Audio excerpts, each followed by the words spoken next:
All right, today we're going to dive into a really fascinating talk by Loon from back on February 12th, 2023. It's basically an invitation to explore the machinery of your own mind, to kind of lift the hood and look at the hidden operating system that is quietly shaping your entire reality.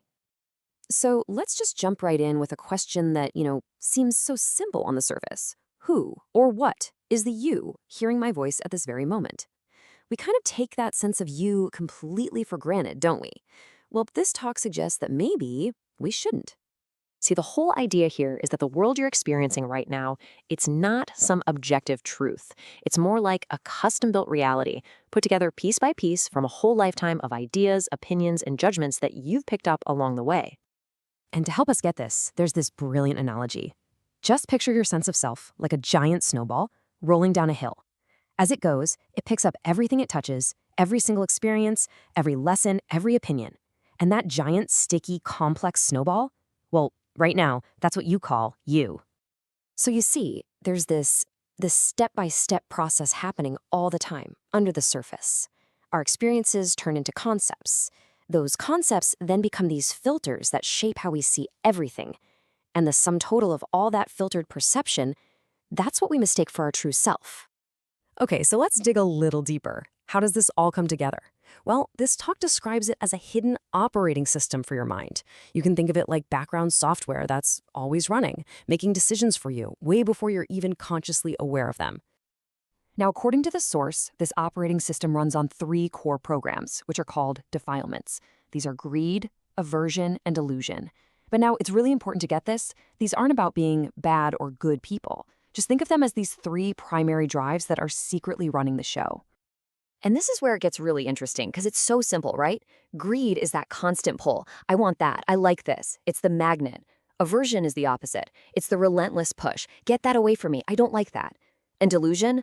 Oh, delusion is the big one. It's the master program that makes you completely unaware that any of this is even happening at all.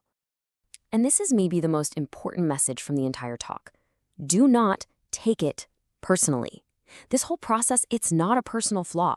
It's not about you being a bad person. It's a description of the default human condition. So when you feel that fire to defend an opinion, that's not really you. It's the operating system defending itself. So, okay, if this system is running in the background, how in the world do we actually catch it? How do we see it in action? Well, the talk gives us some incredibly clear everyday signals to look out for in our own experience. And this really lays out the 2 different ways we can operate, right? On one hand, you've got the OS of defilements. Its job is to defend, attack, manipulate, and get what it wants. Simple. But then there's this other way, wisdom. It doesn't have an agenda. It's not trying to win. It just wants to see clearly what's actually going on calmly.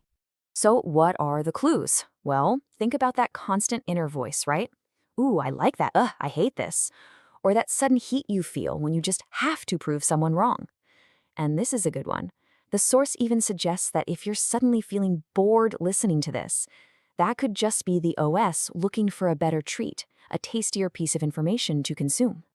All right, to really bring this home, the talk asks this devastatingly simple question. So I'm going to ask it to you right now, just like the speaker did. Just be honest with yourself for a second. Do you, right now, wish for comfort? Did you even have to think about it? That immediate, gut-level yes. That impulse, the source argues, is the operating system in action. That's the program running. It's the default setting of greed, hardwired right into the machine. Okay, so where does all of this lead? Well, it leads us to probably the most challenging and maybe the most liberating idea in the entire talk. It really forces us to completely reevaluate everything we think we know about the world. Now, I know what you're thinking. That sounds really bleak, right? Even nihilistic. But just hang on a second. It doesn't mean life is pointless. Not at all. It means that the things we experience, in and of themselves, they don't arrive with a built-in meaning or an emotional charge. Think of it like this. The world itself is neutral. It's just black and white. It's a blank canvas. And all the color, the drama, the meaning, the good and the bad, that's not in the world. That's us. That's our operating system projecting it all onto the canvas. We're the ones painting this whole complex picture. And then we forget that we're the artist. So, if our default system is built on this fundamental misunderstanding, what are we supposed to do about it? Well, the talk doesn't just diagnose the problem and leave us there. It actually offers us an invitation to try a totally different path, the path of careful, curious investigation. And this is the attitude we're encouraged to take. We have to become spies inside our own minds. Every single thought, every impulse that screams, I need that, or I hate that, you can't just trust it. It could be a double agent working for that old system. You have to be really, really careful. And then, the talk makes this huge claim. This inner work, this self-observation, is the most important work anyone can possibly do. Why? Because nearly every other thing we chase, wealth, status, pleasure, it often just reinforces and feeds that old OS.